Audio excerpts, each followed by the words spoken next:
Պատրաստում ենք եգիպտացորենով ամենահամեղ աղցանը, որը սեղանից վերջանում է առաջինը և սիրում են գրեթե բոլորը։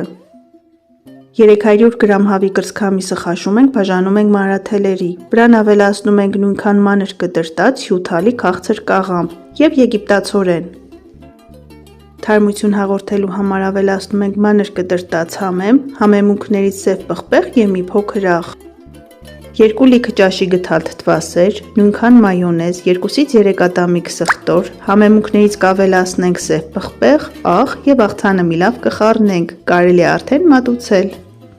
Ցանկության դեպքում կարելի է ավելացնել մարինացված զունգ։ Այս աղցանը որքան արագ պատրաստվում, նույնքան արագ էլ վերջանում է, քանի որ ստացվում է շատ համեղ։ Իսկ դուք բաժանորդագրվեք հայկական խոհանոց ալիքին, քանի որ իմ խոհանոցում ամեն ինչ պարզ և շատ հեշտ է։